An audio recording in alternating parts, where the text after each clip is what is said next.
Hello ಸ್ನೇಹಿತರೆ, welcome back to my channel. ಇವತ್ತು ಬೆಳಗ್ಗೆಯಿಂದನೇ ಲಾಗ್ ಸ್ಟಾರ್ಟ್ ಮಾಡ್ತಾಯಿದ್ದೀನಿ. ಇವತ್ತು ಸ್ಯಾರಿಗೆ ಕುಚ್ಚಾಕೋಣ ಅಂತ ಕುಚ್ಚಾಕ್ತಾಯಿದ್ದೀನಿ. ಮಕ್ಕಳು ಇರಲಿಲ್ಲ, ಮಕ್ಕಳು ಇಬ್ಬರೂ ನಾದಿನಿ ಮನೆಗೆ ಹೋಗಿದ್ರು. ದಿವ್ಯಾ ಕರ್ಕೊಂಡೋಗಿದ್ಲು. ಅಲ್ಲೊಂದು 4 ದಿನ ಇದ್ದು ಬರ್ತಾರೆ ಕಳಿಸು ಅಂತ ಅಂದಿದ್ಲು. ಹಾಗಾಗಿ ನಾದಿನಿ ಮನೆಗೆ ಹೋಗಿದ್ದಾರೆ. ನಾನಿವತ್ತು ಸ್ಯಾರಿಗೆ ಕುಚ್ಚಾಕ್ತಾಯಿದ್ದೀನಿ. ಅಕ್ಕ ಗೃಹ ಪ್ರವೇಶಕ್ಕೆ ಕೊಡಿಸಿದ್ರು ಸ್ಯಾರಿನ. ಇದನ್ನು ಅವ್ರ ಮನೆ ಗೃಹ ಪ್ರವೇಶ ಇದೆ ಈ ತಿಂಗಳು. ಹಾಗಾಗಿ ಗೃಹ ಪ್ರವೇಶಕ್ಕೆ ಕೊಟ್ಟಿರೋ ಸೀರೆ ಇದು. ಕೆಲವೊಂದು ಸೀರೆಗಳಿಗೆ ನಾನೇ ಕುಚ್ಚಾಕೋತೀನಿ. ಬಾರ್ಡ್ರ್ ಸೀರೆ, ರೇಷ್ಮೆ ಸೀರೆ ಅಂಥವಕ್ಕೆ ನಾನೇ ಹಾಕ್ಕೋತೀನಿ. ಮುಂಚೆ ಎಲ್ಲ ನಾನೇ ಟೈಲರ್ ಹತ್ರ ಕೊಡ್ತಿದ್ದೆ, ಅವರೇ ಹಾಕ್ಕೊಡ್ತಿದ್ರು. ಇವಾಗ ನಾನೇ ಕುಚ್ಚಾಕೋದು ಕಲ್ತ್ಕೊಂಡಿರೋದ್ರಿಂದ ನಾನೇ ಕುಚ್ಚಾಕ್ತಾಯಿದ್ದೀನಿ. ಇದಕ್ಕೆ ಪಿಂಕ್ ಕಲರು ಕುಚ್ಚು ಕಟ್ಟೋ ದಾರ ಮತ್ತು ರೇಷ್ಮೆ ದಾರ ನಾನು ಮಣಿ ಹಾಕಿ ಕುಚ್ಚು ಕಟ್ತಾಯಿದ್ದೀನಿ. ಹಾಗಾಗಿ ಮಣಿ ತೊಗೊಂಡಿದ್ದೀನಿ. ಕುಚ್ಚು ಕಟ್ಟೋಕ್ಕೆ ಅಂತಲೇ ದೊಡ್ಡ ಸೂಜಿ ಬರುತ್ತೆ, ದಾರ ಪೋಣಿಸ್ಕೊಳ್ಳೋಕ್ಕೆ. ಅದು ದೊಡ್ಡ ಸೂಜಿ ತಗೋಬೇಕು. ಅದ್ರ ಕಣ್ಣು ಸ್ವಲ್ಪ ದೊಡ್ಡದಿರುತ್ತೆ, ಆ ಸೂಜಿ ಮತ್ತು ಒಂದು ಎಮಿಂಗ್ ಸೂಜಿ.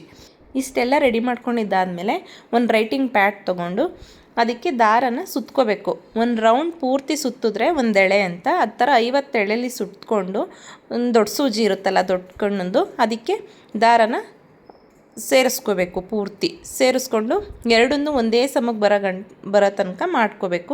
ನೋಡಿ, ಈ ಥರ ಮಾಡ್ಕೊಂಡ್ರೆ ಕುಚ್ಕೊಟ್ಟಕ್ಕೆ ರೆಡಿ ಆಗುತ್ತೆ. ಇದು ಮಾತ್ರ ಭಾರಿ ಕೇರ್ಫುಲ್ಲಲ್ಲಿ ಮಾಡ್ಕೋಬೇಕು. ಒಂದು ಎಳೆ ಸ್ವಲ್ಪ ಗಂಟು ಕಟ್ಕೊಂಡ್ರೆ ನಾವು ಎಷ್ಟು ಪೋಣಿಸಿರ್ತೀವಿ ಅಷ್ಟೆಲ್ಲ ವೇಸ್ಟ್ ಆಗಿಬಿಡುತ್ತೆ. ನೀಟಾಗಿ ಹುಷಾರಾಗಿ ಮಾಡ್ಕೋಬೇಕು. ಅದಾದಮೇಲೆ ಅದಕ್ಕೆ ಮಣಿ ಪೋಣಿಸ್ಕೊಂಡು ನಾನಿಲ್ಲಿ ಸೈಡಿಂದ ಕುಚ್ಚನ್ನ ಕಟ್ಕೊಬತ್ತಾಯಿದ್ದೀನಿ. ಮಣಿಯೆಲ್ಲ ಪೋಣಿಸಿ ರೇಷ್ಮೆ ದಾರದಲ್ಲಿ ಗಂಟು ಹಾಕೋಬೇಕು. ನೀಟಾಗಿ ಗಂಟು ಬಿಚ್ಕೊಳ್ದೇ ರೀತಿಲಿ ಗಂಟು ಹಾಕೋಬೇಕು. ನೋಡಿ, ಈ ಥರ ಬರುತ್ತೆ. ಜಾಸ್ತಿ ಉದ್ದ ಬಿಟ್ಟು ಕಟ್ ಮಾಡಬಾರ್ದು, ಸ್ವಲ್ಪ ಉದ್ದ ಬಿಟ್ಟರೆ ಸಾಕು. ಜಾಸ್ತಿ ಉದ್ದ ಬಿಟ್ಟರೆ ಒಂಥರ ಕುಚ್ಚು ಡೊಂಕ ಪಂಕ ಬಂದುಬಿಡುತ್ತೆ. ನೋಡಿ, ಇಷ್ಟು ಇದ್ರೆ ಸಾಕು. ಇನ್ನು ಕೆಲವೊಬ್ಬರು ಇನ್ನೂ ತುಂಡನೇ ಮಾಡ್ಕೊತಾರೆ. ನನಗೆ 2 ಟೈಪ್ ಬರುತ್ತೆ. ಒಂದು ಮಣಿ ಹಾಕಿ ಕುಚ್ಚು ಕಟ್ತೀನಿ, ಒಂದು ಬೇಬಿ ಕುಚ್ಚು ಕಟ್ತೀನಿ. ನನಗೆ ಕ್ರೋಶದು ಮತ್ತು ಇನ್ನೂ ವೆರೈಟಿಯಾಗಿ ಕಟ್ತಾರಲ್ಲ, ಆ ಥರ ಎಲ್ಲ ಬರಲ್ಲ. ಇವೆರಡು ಬರುತ್ತೆ. ನಾನು ಸೀರೆಗೆ ಸಾಕು ಇಷ್ಟೇ ಅಂದ್ಬಿಟ್ಟು ನಾನು ಸಿಂಪಲ್ಲಾಗಿ ಒಂದೊಂದು ಮಣಿ ಹಾಕಿ ಕುಚ್ಚು ಕಟ್ಟಿದ್ದೀನಿ. ನನಗಂತೂ ತುಂಬ ಇಷ್ಟ ಆಯಿತು. ಚೆನ್ನಾಗಿ ಬಂತು ಕುಚ್ಚು ಮಾತ್ರ. ಈ ವಿಡಿಯೋನ ಎಲ್ಲೂ ಸ್ಕಿಪ್ ಮಾಡದೆ ಪೂರ್ತಿಯಾಗಿ ವಿಡಿಯೋ ನೋಡಿ ಫ್ರೆಂಡ್ಸ್. ಹಾಗೆಯೇ ವಿಡಿಯೋ ಇಷ್ಟ ಆದರೆ ಪ್ಲೀಸ್ ಲೈಕ್ ಮಾಡಿ, ಶೇರ್ ಮಾಡಿ, ಹಾಗೆ ಸಬ್ಸ್ಕ್ರೈಬ್ ಮಾಡ್ಕೊಳ್ಳಿ. ಪಕ್ಕದಲ್ಲಿರುವಂಥ ಬೆಲ್ ಬಟನ್ನ ಕ್ಲಿಕ್ ಮಾಡಿ. ಇದು ನೆಕ್ಸ್ಟ್ ಡೇ ಲಾಗು. ಅನ್ವಿತಾಗೆ ಏರ್ ಕಟ್ ಮಾಡಿಸೋಣ ಅಂತ ಮಾಮೂಲಿ ನಾನು ರೆಗ್ಯುಲರಾಗಿ ಮಾಡಿಸ್ತೀನಲ್ಲ, ಆ ಶಾಪಿಗೆ ಹೋಗಿದ್ದೆ. ಅದು ಬಾಗ್ಲಾಕ್ಬಿಟ್ಟಿತ್ತು. ಅವರು ಊರಿಗೆ ಹೋಗಿದ್ದಾರೆ ಅಂತ ಹೇಳಿದ್ರು ಪಕ್ಕದ ಅಂಗಡಿಯವರು. ಆಮೇಲೆ ನಾನು ರೆಗ್ಯುಲರಾಗಿ ಮಾಡಿಸ್ತೀನಲ್ಲ, ಆ ಶಾಪ್ ಬಾಗ್ಲು ಹಾಕಿದ್ರೆ ನನಗೆ ಗೊತ್ತಿರೋರು ಪಾರ್ಲರಲ್ಲಿದ್ದಾರೆ, ಅವರು ಮಾಡಿಕೊಡ್ತಾರೆ. ಇವೆರಡು ಶಾಪ್ ಬಿಟ್ಟರೆ ನಾನು ಬೇರೆ ಯಾವ ಶಾಪಲ್ಲೂ ಅವಳಿಗೆ ಏರ್ ಕಟ್ ಮಾಡಿಸಿರಲಿಲ್ಲ. ಫಸ್ಟ್ ಟೈಮು ಅವಳಿಗೆ ನಾನು ಸಲೂನಲ್ಲಿ ಏರ್ ಕಟ್ ಮಾಡಿಸಿದ್ದು. ಆಮೇಲೆ ಇವತ್ತು ಏರ್ ಕಟ್ ಮಾಡಿಸ್ಲೇಬೇಕಿತ್ತು ಅವಳಿಗೆ, ಯಾಕೆಂದರೆ ಈವ್ನಿಂಗ್ ನಾವು ಒಂದು ಫಂಕ್ಷನ್ಗೆ ಹೋಗಬೇಕಿತ್ತು. ಏನು ಫಂಕ್ಷನ್ನು ಅಂತ ವಿಡಿಯೋನ ಪೂರ್ತಿಯಾಗಿ ನೋಡಿ, ಯಾವ ಫಂಕ್ಷನಿಗೆ ಹೋಗಿದ್ದು ಅಂತ ವಿಡಿಯೋದಲ್ಲಿ ನಾನು ಶೇರ್ ಮಾಡ್ಕೊಂಡಿದ್ದೀನಿ. ಆಮೇಲೆ ನಾನು ಯಜಮಾನ್ರಿಗೆ ಫೋನ್ ಮಾಡಿದೆ, 2 ಶಾಪು ಕ್ಲೋಸ್ ಆಗಿಬಿಟ್ಟಿದೆ, ಏನು ಮಾಡೋಣ ಅಂತ. ಉತ್ರಳ್ಳಿಲಿ ರಾಯನ್ ಮಠ ಹತ್ರ ಸಲೂನ್ ಇದೆ ಒಂದು, ರಾಯನ್ ಮಠ ಪಕ್ಕ, ಅಲ್ಲಿ ಮಾಡಿಸ್ಕೊಂಡು ಬಾ ಅಂತ ಹೇಳಿದ್ರು. ಫಸ್ಟ್ ಟೈಮು ಸಲೂನಲ್ಲಿ ಅವಳಿಗೆ ಏರ್ ಕಟ್ ಮಾಡಿಸ್ತಾ ಇರೋದು. ಫಸ್ಟ್ ಸಲೂನಲ್ಲಿ ಏರ್ ವಾಶ್ ಮಾಡಿ ಶಾಂಪು ಎಲ್ಲ ಹಾಕಿ ಏರ್ ವಾಶ್ ಮಾಡಿದ್ರು. ಯಾಕಂದರೆ ಆಯಿಲು ಡಸ್ಟ್ ಏನಾರ ಇರುತ್ತೆ ಅಂದ್ಬಿಟ್ಟು, ಆಯಿಲ್ ತಲೆಗೆ ಎಣ್ಣೆ ಎಲ್ಲ ಹಚ್ಚಿರ್ತೀವಲ್ವ, ಅದೆಲ್ಲ ಏನಾರ ಇರುತ್ತೆ ಅಂದ್ಬಿಟ್ಟು ಏರ್ ವಾಶ್ ಮಾಡಿ ಕ್ಲೀನಾಗಿ ಏರ್ ಕಟ್ ಮಾಡಿದ್ರು. ತುಂಬ ಚೆನ್ನಾಗಿ ಕಾಣಿಸ್ತಾಯಿತ್ತು. ನಾನು ಸ್ವಲ್ಪ ಇನ್ನೂ ಚಿಕ್ಕದಾಗಿ ಮಾಡಿ ಸ್ವಲ್ಪ ಶಾರ್ಟ್ ಮಾಡಿ ಅಂತ ಹೇಳ್ತಾಯಿದ್ರೆ ಸಲೂನವರು, ಬೇಡ ಮೇಡಮ್, ಇಷ್ಟಿದ್ರೇ ಚೆಂದ ಈ ಥರ ಏರ್ ಕಟ್ಟು, ಜಾಸ್ತಿ ಶಾರ್ಟ್ ಆಗಿಬಿಟ್ರೆ ಚೆನ್ನಾಗಿ ಕಾಣಲ್ಲ ಅಂತ ಹೇಳ್ತಾಯಿದ್ರು. ಅವಳಿಗೂ ಜಾಸ್ತಿ ಲಾಂಗ್ ಇದ್ದರೆ ಇಷ್ಟ. ನನಗೆ ಸ್ವಲ್ಪ ಶೆಕೆ ಅಲ್ವ ಇವಾಗೆಲ್ಲ, ಸ್ವಲ್ಪ ಶಾರ್ಟ್ ಇದ್ದರೆ ಚೆನ್ನಾಗಿ ಕಾಣುತ್ತೆ ಅಂದ್ಬಿಟ್ಟು ನಾನು ಹೇಳಿದೆ. ಆಮೇಲೆ ಬೇಡ ಅಂತ ಹೇಳಿದ್ಮೇಲೆ ಸರಿ ಆಯಿತು ಬಿಡು ಈ ಕಡೆ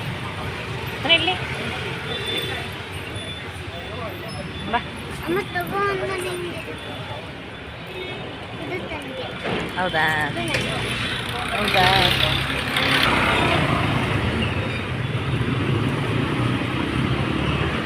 ಇವಾಗ ಸಂಜೆಯಿಂದ ಲಾಗ್ನ ಕಂಟಿನ್ಯೂ ಮಾಡ್ತಾಯಿದ್ದೀನಿ. ಇವತ್ತಿನ ಸಂಜೆ ನಾವು ಫಂಕ್ಷನಿಗೆ ಹೊರಡ್ತಾ ಇದ್ದೀವಿ. ಫಂಕ್ಷನ್ನು ಅಂತ ಹೇಳಿದ್ದೆ, ಯಾವ ಫಂಕ್ಷನ್ನು ಅಂತ ಹೇಳಿರಲಿಲ್ಲ. ಇವತ್ತು ನಮ್ಮ ಅಕ್ಕನ ಮಗಂದು ಸಂಗೀತ ಫಂಕ್ಷನ್ನು, ನಾಳೆ ಎಂಗೇಜ್ಮೆಂಟು ಮತ್ತು ಹಳದಿ, 3 ಫಂಕ್ಷನ್ನು ರೆಸಾರ್ಟಲ್ಲಿ ಇಟ್ಕೊಂಡಿದ್ದಾರೆ. ನೆಲಮಂಗ್ಲದ ಹತ್ರ ಇದೆ ರೆಸಾರ್ಟು, ಅಲ್ಲಿಗೆ ನಾವು ಹೊರಡ್ತಾ ಇದ್ದೀವಿ. ನಾವು ಸಂಜೆ ಮನೆಯಿಂದ ಹೊರಡೋ ಅಷ್ಟೊತ್ತಿಗೆ ಟೈಮು 5 ಗಂಟೆ ಆಗಿತ್ತು. ನಮ್ಮ ಮನೆಯಿಂದ ನೆಲಮಂಗಲದ ಹತ್ರಕ್ಕೆ ಇಲ್ಲ ಅಂದರೂ 1 ಅವರ್ ಬೇಕಾಗುತ್ತೆ. ಟ್ರಾಫಿಕ್ ಏನಾದರೂ ಇತ್ತು ಅಂದರೆ 1.5 ಅವರು ಆಗುತ್ತೆ. ಆ ರೆಸಾರ್ಟ್ ಇದ್ದಿದ್ದು ನೆಲಮಂಗಲದ ಹತ್ರನೇ, ಅಂಕಿತ್ ರೆಸಾರ್ಟ್ ಅಂತ, ಅಲ್ಲಿದ್ದಿದ್ದು ಫಂಕ್ಷನ್ನು.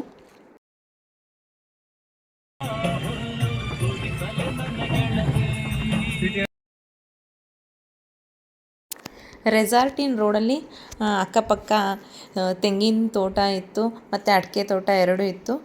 ಚೆನ್ನಾಗಿ ಅನಿಸ್ತಿತ್ತು. ರೆಸಾರ್ಟಿಗೆ ಎಂಟ್ರಿ ಆದಮೇಲೆ ಕಾರ್ ಪಾರ್ಕಿಂಗ್ ಮಾಡಿ ಲಗೇಜ್ ಎಲ್ಲ ತೊಗೊಂಡು ರೂಮಿಗೆ ಹೋಗೋಣ ಅಂತ ಹೋಗ್ತಾಯಿದ್ದು. ಇಲ್ಲಿ ಮರದಲ್ಲಿ ಪೂರ್ತಿ ಲೈಟ್ ಪಿಂಕಾಗಿ ಹಣ್ಣು ಬಿಟ್ಟಿತ್ತು. ಯಾವ ಹಣ್ಣು ಇರ್ಬೋದು ಅಂತ ಕಿತ್ಕೊಂಡು ನೋಡಿದ್ವಿ, ವಾಟರ್ ಆ್ಯಪಲ್ ಇರ್ಬೋದು ಅಂತ. ಆದರೆ ಇದು ವಾಟರ್ ಆ್ಯಪಲ್ ಆಗಿರಲಿಲ್ಲ, ಅಷ್ಟು ಸ್ವೀಟ್ ಇರಲಿಲ್ಲ, ಸ್ವಲ್ಪ ಸಪ್ಪೆ ಸಪ್ಪೆ ಅನ್ನಿಸ್ತಿತ್ತು. ಆಮೇಲೆ ಗೊತ್ತಾಯ್ತಿದ್ದು ರೋಸ್ ವಾಟರ್ ಆ್ಯಪಲ್ ಅಂತ. ನನ್ನ ಮಕ್ಳಿಗೆ ತುಂಬ ಇಷ್ಟ ಆಯಿತು, ಸ್ವಲ್ಪ ತಿಂದರು ಅವರು. ಹಣ್ಣ ಕಿತ್ಕೊಂಡು ನನಗೇನಷ್ಟು ಇಷ್ಟ ಆಗಲಿಲ್ಲ. ಆಮೇಲೆ ನಾವು ಒಳಗಡೆ ಹೋದ್ವಿ. ನಾವು ಮನೇಲೇನೂ ರೆಡಿಯಾಗಿ ಬಂದಿರಲಿಲ್ಲ. ಅಕ್ಕ ಹೇಳಿದರು ಇಲ್ಲೇ ಸ್ಟೇ ಇರುತ್ತೆ, ಲಗೇಜೆಲ್ಲ ಇಲ್ಲೇ ತೊಗೊಬಂದು ಬೇಗ ಬಂದು ಇಲ್ಲೇ ರೆಡಿಯಾಗಿ ಅಂತ ಹೇಳಿದರು. ಹಾಗಾಗಿ ನಾವು ಇಲ್ಲೇ ರೆಡಿಯಾಗೋಣ, ಮತ್ತು ಒಂದಿನ ನೈಟ್ ಇಲ್ಲೇ ಸ್ಟೇ ಇರಬೇಕಿತ್ತಲ್ವ, ಹಾಗಾಗಿ ಇಲ್ಲೇ ಲಗೇಜೆಲ್ಲ ತೊಗೊಬಂದು ಇಲ್ಲೇ ರೆಡಿಯಾಗೋಣ ಅಂತ ಇಲ್ಲೇ ಬಂದಿದ್ದೀವಿ.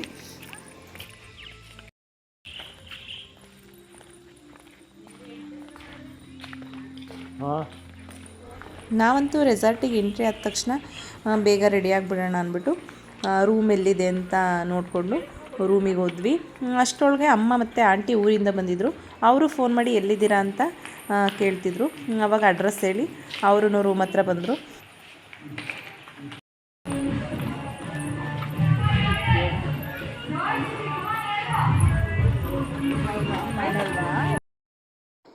ರೂಮ್ಗೆ ಹೋದ ತಕ್ಷಣ ಮಕ್ಕಳು ರೆಡಿ ಮಾಡಿಬಿಟ್ಟು ನಾವು ಬೇಗ ಬೇಗ ರೆಡಿ ಆದ್ವಿ, ಯಾಕೆಂದರೆ ಲೇಟ್ ಆಗಿಬಿಟ್ಟಿದೆ ಅಂದ್ಬಿಟ್ಟು. ಪ್ರೀತಿ ಮನೆಯಿಂದನೇ ರೆಡಿಯಾಗಿ ಬಂದಿದ್ಲು. ನಾನು ಲೇಟಾಗಿ ಬರ್ತೀನಿ, ಮನೇಲೇ ರೆಡಿಯಾಗಿ ಬರ್ತೀನಿ ಕಣಕ್ಕ, ನೀವು ಬೇಗ ಹೋಗ್ತಿರಲ್ವ, ನೀವು ಅಲ್ಲೇ ರೆಡಿಯಾಗಿ ಪರವಾಗಿಲ್ಲ ಅಂತ ಹೇಳಿದ್ಲು. ಹಾಗಾಗಿ ನಾವು ಇಲ್ಲಿ ಬಂದು ರೆಡಿಯಾಗಿ ಮಕ್ಕಳಿಗೆಲ್ಲ ರೆಡಿ ಮಾಡಿ ಸಂಗೀತ ಫಂಕ್ಷನ್ ನಡೀತಾ ಇದೆಯಲ್ಲ ಅಲ್ಲಿ ಸ್ಟೇಜ್ ಹತ್ರಕ್ಕೆ ಹೋದ್ವಿ. ಲೈಟ್ ಅರೇಂಜ್ಮೆಂಟ್ ಅಂತೂ ಸಖತ್ತಾಗಿ ಮಾಡಿದರು. ಒಂದೊಂದು ಸೈಡಲ್ಲೂ ಒಂದೊಂದು ರೀತಿಲೇ ಲೈಟ್ ಅರೇಂಜ್ಮೆಂಟ್ ಮಾಡಿದರು, ತುಂಬ ಚೆನ್ನಾಗಿ ಮಾಡಿದರು. ನನಗಂತೂ ಸಖತ್ ಇಷ್ಟ ಆಯಿತು. ನೀವು ನೋಡ್ತಾ ಇರ್ಬೋದು ಎಷ್ಟು ಚೆನ್ನಾಗಿ ಲೈಟಿಂಗ್ಸ್ನ ಅರೇಂಜ್ಮೆಂಟ್ ಮಾಡಿದ್ದಾರೆ ಅಂತ. ನನಗಂತೂ ಈ ಡೆಕೋರೇಷನ್ ತುಂಬ ಇಷ್ಟ ಆಯಿತು. ಎಲ್ಲರೂ ನಿಂತ್ಕೊಂಡು ಫೋಟೋ ಎಲ್ಲ ತೆಗೆಸ್ಕೊತಾಯಿದ್ರು, ಅಷ್ಟು ಚೆನ್ನಾಗಿತ್ತದು ಲೈಟಿಂಗ್ಸ್ ಡೆಕೋರೇಷನು. ಆಮೇಲೆ ಇಲ್ಲಿ ಫ್ಲವರ್ ರೀತಿಲೆಲ್ಲ ಡೆಕೋರೇಷನ್ ಮಾಡಿದರು, ತುಂಬ ಚೆನ್ನಾಗಿ ಕಾಣಿಸ್ತಾ ಇತ್ತು. ನಾವು ಲೈಟಿಂಗ್ಸ್ ಎಲ್ಲಿ ಚೆನ್ನಾಗಿದೆ ಅಲ್ಲಿ ಫೋಟೋ ತೆಗೆಸ್ಕೊಂಡು ವಿಡಿಯೋ ಎಲ್ಲ ಮಾಡಿಕೊಂಡು ತುಂಬ ಚೆನ್ನಾಗಿತ್ತು ಮಾತ್ರ ಲೈಟಿಂಗ್ಸ್ ಅರೇಂಜ್ಮೆಂಟ್ ಅಂತೂ.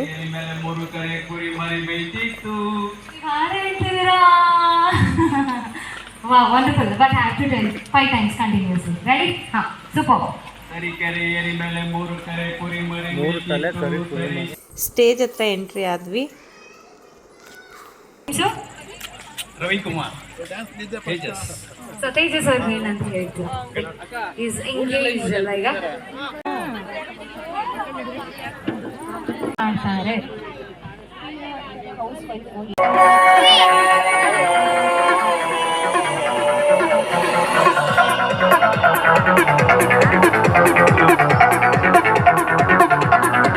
ವಿಷಲ್ ಬಲಿ ನೋಡ ಯಾರಿಗೂ ಬರಲ್ಲ. Super sir, excellent. Can I have little more? ಇನ್ಸಪ್ಪ ಸೌಂಡ್ ಬರಬೇಕು. 3, 2, 1. ಇಲ್ಲ ಸರ್, ಅಮ್ಮ ಪಕ್ಕದಲ್ಲಿದ್ದಾರೆ ಅಂತನಾ? That's okay. You are enjoying in this Sangeet today. I want you to do that. ಜೋಶ್ ಕಮ್ಮಿ ಇದೆ ಯಾಕಂದ್ರೆ ಬಾಟಲ್ ಓಪನ್ ಆಗಿಲ್ಲ ಅಂತನಾ? ಓಕೆ, ಎಷ್ಟೊಂದು ಜನ ಇದ್ದಾರೆ. ಒಂದ್ ಗ್ಯಾಂಗ್ ಇಲ್ಲಿ. ಇದೆಲ್ಲ ಯಾರ ಕಡೆ? ಹುಡುಗನ ಕಡೆನಾ ಹುಡುಗಿ ಕಡೆನಾ? ಹುಡುಗಿ ಕಡೆ, ರಶ್ಮಿ ಕಡೆ. Make some noise. Thank you. ಒಬ್ರು ರಶ್ಮಿ ನೋಡಿ, ಒಬ್ರು ಸೌಂಡ್ ಮಾಡ್ತಿದ್ದಾರೆ. ರಶ್ಮಿ ಕಡೆ ಎಷ್ಟು ಜನ ಇದ್ರ? ಎಷ್ಟು ಜೋರ ಕಿರ್ಸ್ತೀರ ನೋಡೋಣ. 3, 2, 1. Thank you DJ. You are very sweet. So at least sound ಮಾಡ್ರಿ. ಇವಾಗ ಮದುವೆ ಹುಡುಗನ್ನ ವೆಲ್ಕಮ್ ಮಾಡ್ಕೊತಾ ಇದ್ದಾರೆ ಸ್ಟೇಜಿಗೆ. ತೇಜಸ್ನ ತುಂಬ ಸಖತ್ತಾಗಿ ವೆಲ್ಕಮ್ ಮಾಡಿಕೊಂಡ್ರು. ಜೋಶ್ ಬರ್ಬೇಕು. Come on, make some noise for Tejas.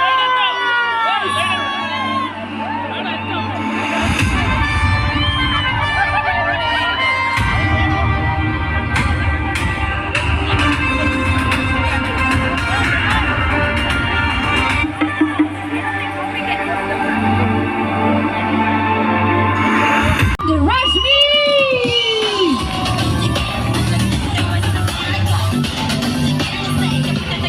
Wow, what a entry!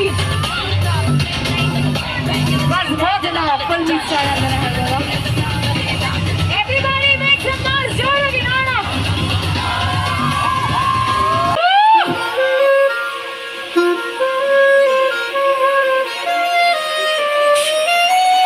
Can you all sing this song with us, everybody? Everybody, Josh Ali!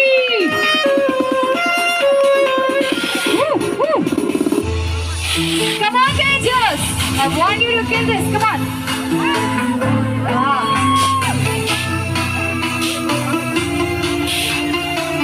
But it's Josh in the audience ಅಲ್ಲಿ. Audience, ಎಷ್ಟು Josh ಇದೆ? Let's start. All right, outfit.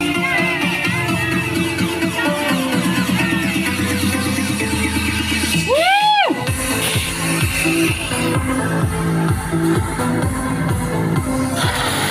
Come on, audience. It's a beautiful family. ಎಲ್ಲರೂ ಸಹ ಒಂದು dance ಅಲ್ಲಿ ಇದ್ದಾರೆ. ಅವ್ರನ್ನ ನೋಡೋದಕ್ಕೆ ಬಹಳ ಖುಷಿ ಆಗುತ್ತೆ.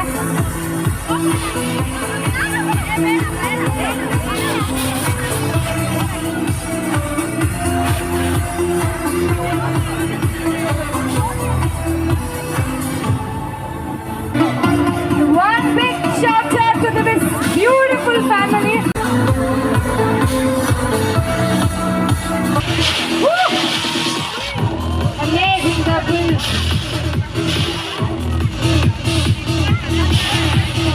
First Josh, ಈಗ ನೋಡೋಣ ಎಷ್ಟು ಜೋಶ್ ಇದೆ ಅಂತ. Okay,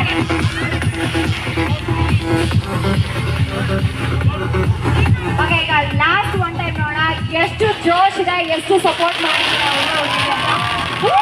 I want everyone to make some noise! Woo-hoo! What a beautiful fireworks! ಈಗ I'm gonna give you a countdown. 3, 2, 1, make some noise! Also with a beautiful firecrackers ಜೊತೆಗೆ ಒಂದು ಅಮೇಜಿಂಗ್ ಆಗಿರುವಂತ ಕೂಡ ನೋಡೋದ್ರಿ.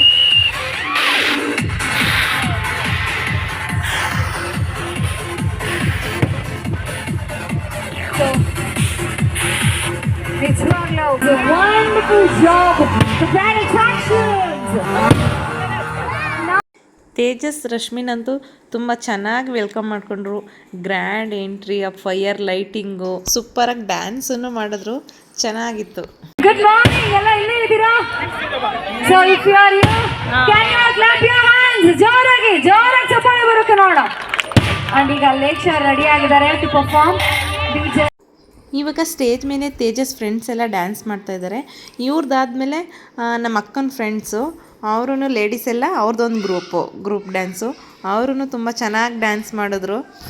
ಏನು ಎಲ್ಲ ಮಸ್ತ್ ಮಜಾ ಮಾಡಿದ್ರು.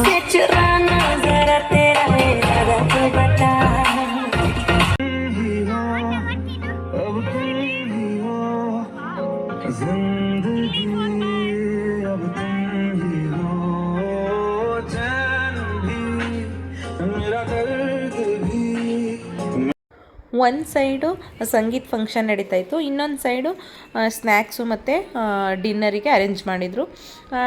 ಸಂಗೀತ ನಡೀತಾ ಇರುವಾಗ ಫಂಕ್ಷನ್ ನೋಡ್ತಾಯಿದ್ರು. ಈ ಕಡೆ ಸೈಡು ಸ್ನ್ಯಾಕ್ಸ್ ಏನಾದರೂ ತಿನ್ನಬೇಕು ಅಂದರು, ಈ ಕಡೆ ಬಂದು ಸ್ನ್ಯಾಕ್ಸ್ ತಿಂತಾಯಿದ್ರು. ಎಲ್ಲ ಸ್ನ್ಯಾಕ್ಸ್ ಅಂತೂ ತುಂಬ ಚೆನ್ನಾಗಿತ್ತು. ಇಲ್ಲಿ ವಡೆಪಾವು, ಪಾವ್ ಭಾಜಿ, ಬ್ರೆಡ್ ಪಿಜ್ಜಾ ಮತ್ತು ಪಾನಿಪುರಿ, ಗೋಲ್ಗುಪ್ಪ, ಸ್ವೀಟ್ಸು, ರಸ್ಮಲಾಯಿ, ಪನ್ನೀರ್ ಟಿಕ್ಕಾ, ಪನ್ನೀರ್ ಬಾರ್ಬಿಕ್ಯೂ,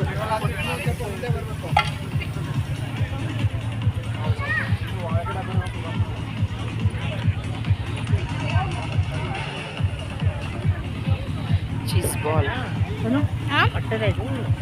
ಪನ್ನೀರು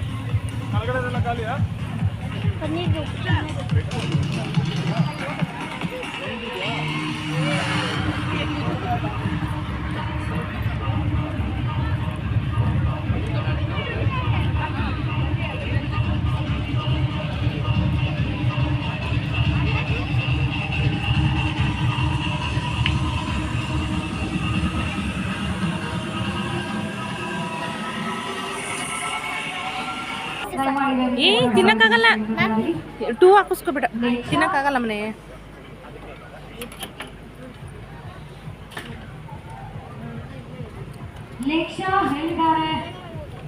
ಮನೆ ಇಲ್ಲಿ. Thank you sir.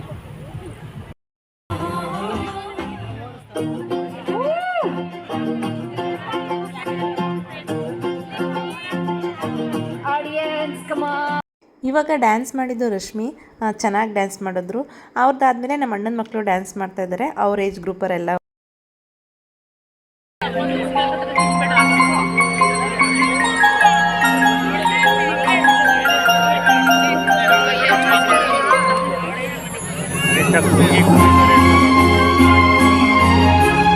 ಇವಾಗ ಸೋಲೋ ಪರ್ಫಾರ್ಮೆನ್ಸ್ ಮಾಡ್ತಾ ಇದ್ದಾರಲ್ಲ ಇವರು ಜೋಶ್ ಮೂವಿಲಿ ರೋಬೋ ಕ್ಯಾರೆಕ್ಟರ್ ಮಾಡಿದಾರಲ್ಲ ಅವರು ತುಂಬ ಚೆನ್ನಾಗಿ ಮಾಡಿದ್ರು ಡ್ಯಾನ್ಸ್ ಅಂತೂ. ಇವರೆಲ್ಲ ನಮ್ಮ ಅಕ್ಕನ ಓರ್ಗಿತ್ತಿರು ಮತ್ತು ಚಿಕ್ಕಮ್ಮದಿರು ಅಕ್ಕಂದಿರು ಅವರು ಡ್ಯಾನ್ಸ್ ಮಾಡಿದರು, ತುಂಬ ಚೆನ್ನಾಗಿ ಮಾಡಿದ್ರು.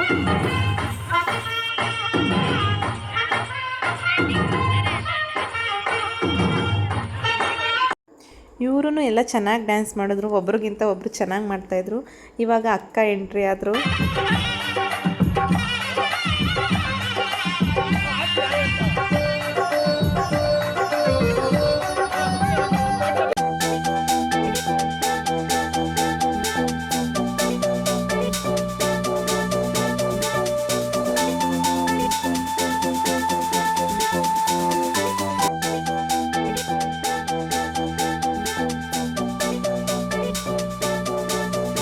ಇವ್ರ ಜೊತೆ ಮದುವೆ ಹುಡುಗಿನೂ ರಶ್ಮಿನೂ ಜಾಯ್ನ್ ಆಗಿ ಅವರು ತುಂಬ ಚೆನ್ನಾಗಿ ಡ್ಯಾನ್ಸ್ ಮಾಡಿದ್ರು.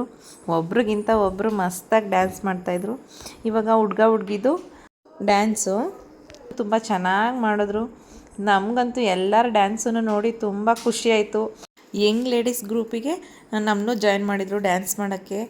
ಆದರೆ ಕೊರಿಯೋಗ್ರಾಫರು ಅಕ್ಕರ ಮನೆಗೆ ಬರ್ತಿದ್ರು ಡ್ಯಾನ್ಸ್ ಹೇಳ್ಕೊಡೋಕ್ಕೆ. ನಮ್ಮ ಮನೆಗೂ ಅಕ್ಕರ ಮನೆಗೂ ತುಂಬ ದೂರ. ಅಲ್ಲಿಂದ ನಮ್ಮ ಮನೆಯಿಂದ ಅಲ್ಲಿಗೆ ದಿನ up and down ಮಾಡೋಕ್ಕಾಗ್ತಿರ್ಲಿಲ್ಲ.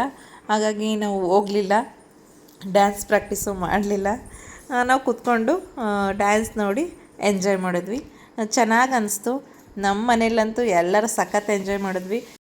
Last ಡ್ಯಾನ್ಸಲ್ಲಿ Anvita, ಲಿಶ್ವಿ, ಇನ್ನು ಸುಮಾರು ಮಕ್ಕಳು ಅವರೆಲ್ಲ ಸ್ಟೇಜ್ ಮೇಲೆ ಹೋಗಿ ಅವ್ರಿಗೆ ಯಾವ ಥರ ಬೇಕು ಆ ಥರ ಸ್ಟೆಪ್ ಹಾಕೊಂಡು ತುಂಬ ಚೆನ್ನಾಗಿ ಡ್ಯಾನ್ಸ್ ಮಾಡಿದ್ರು.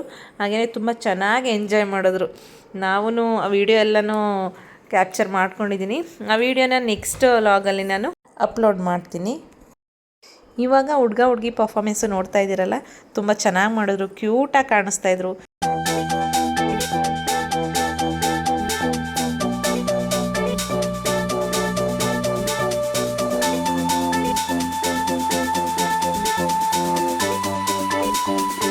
ತೇಜಸ್ ರಶ್ಮಿ ಡ್ಯಾನ್ಸ್ ಮುಗಿದ್ಮೇಲೆ ಇವಾಗ ಕಪಲ್ ಡ್ಯಾನ್ಸ್ ಮಾಡ್ತಾಯಿದ್ದಾರೆ. ಒಂದೊಂದು ಜೋಡಿ ಒಂದೊಂದು 2-2 ನಿಮಿಷ ಡ್ಯಾನ್ಸ್ ಮಾಡ್ತಾಯಿದ್ರು. ತುಂಬ ಸೂಪರಾಗಿ ಮಾಡ್ತಾಯಿದ್ರು.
ಸಂಗೀತ್ ಫಂಕ್ಷನ್ ಮುಗಿಯೋ ಅಷ್ಟೊತ್ತಿಗೆ ಟೈಮು 11ರಿಂದ 11:30 ಆಗಿತ್ತು ಅನ್ಕೋತೀನಿ. ಊಟ ಮಾಡುವಂಥವ್ರು 9 ಗಂಟೆ 9:30 ಮಾಡಿದರು. ನಾವು ಸ್ನ್ಯಾಕ್ಸ್ ಎಲ್ಲ ತಿಂದಿದ್ವಲ್ಲ, ಲೇಟಾಗಿ ಊಟ ಮಾಡೋಣ ಅಂತ ಫಂಕ್ಷನ್ ಎಲ್ಲ ಮುಗಿದ್ಮೇಲೆ ಆಮೇಲೆ ಊಟ ಮಾಡ್ತಾಯಿದ್ವಿ. ಯಾಕಂದರೆ ನಾವೇನು ಹೊರಡೋ ಅಂಥದ್ದೇನು ಇರಲಿಲ್ವಲ್ಲ, ನೈಟ್ ಅಲ್ಲೇ ಸ್ಟೇ ಇದ್ವಲ್ಲ, ಹಾಗಾಗಿ ಲೇಟಾಗಿ ಊಟ ಮಾಡಿ ಅಲ್ಲೇ ಮಾತಾಡ್ಕೊಂಡು ಕೂತಿದ್ವಿ. ಅನ್ವಿತಂಗಂತೂ ಜೋಶ್ ಬಂದ್ಬಿಟ್ಟಿತ್ತು ಡ್ಯಾನ್ಸ್ ಮಾಡೋಕ್ಕೆ. ಅವಳು ಒಂದ್ಸಲ ಸ್ಟೇಜ್ ಮೇಲೆ ಹೋಗಿ ಡ್ಯಾನ್ಸ್ ಮಾಡಿ ಬಂದಳು. ಸ್ಟೇಜ್ ಇಳಿದ ಮೇಲೂ ಆ ಜೋಶು ಅವಳಿಗೆ ಕಮ್ಮಿ ಆಗಿರಲಿಲ್ಲ. ಏನು ಡ್ಯಾನ್ಸ್ ಮಾಡಿದ್ದು. ಅವ್ರ ಪಪ್ಪನೂ ಬನ್ನಿ ಪಪ್ಪ ಡ್ಯಾನ್ಸ್ ಮಾಡೋಣ ಅಂತ ಕರಿತಾ ಇದ್ಲು. ತುಂಬ ಚೆನ್ನಾಗಿ ಎಂಜಾಯ್ ಮಾಡಿದ್ಲು. ನಾವೂ ಊಟ ಮಾಡಿಕೊಂಡು ಹಾಗೆ ಮಾತಾಡ್ಕೊಂಡು ಕೂತಿದ್ವಿ. ನೈಟೆಲ್ಲ ಈ ರೀತಿನೇ ಆಯಿತು, ಲೇಟಾಗಿ ಮಲ್ಕೊಂಡ್ವಿ. ಫ್ರೆಂಡ್ಸ್, ಮುಂದಿನ ವೀಡಿಯೋದಲ್ಲಿ ಎಂಗೇಜ್ಮೆಂಟು ಮತ್ತು ಹಳದಿ ಶಾಸ್ತ್ರ ಇವೆರಡನ್ನು ಮುಂದಿನ ವೀಡಿಯೋದಲ್ಲಿ ನಾನು ನಿಮ್ಮ ಜೊತೆ ಶೇರ್ ಮಾಡ್ಕೊತೀನಿ. ಫ್ರೆಂಡ್ಸ್, ಸಂಗೀತ್ ಫಂಕ್ಷನ್ ವೀಡಿಯೋ ನಿಮ್ಗೆ ಇಷ್ಟ ಆಗಿದರೆ ಪ್ಲೀಸ್ ಲೈಕ್ ಮಾಡಿ, ಶೇರ್ ಮಾಡಿ, ಹಾಗೆ ಕಮೆಂಟ್ ಮಾಡಿ. ಇನ್ನೂ ಯಾರೆಲ್ಲ ನನ್ನ ಚಾನಲ್ನ ಸಬ್ಸ್ಕ್ರೈಬ್ ಮಾಡ್ಕೊಂಡಿಲ್ಲ, ನನ್ನ ಚಾನಲ್ನ ಸಬ್ಸ್ಕ್ರೈಬ್ ಮಾಡ್ಕೊಳ್ಳಿ. Thank you.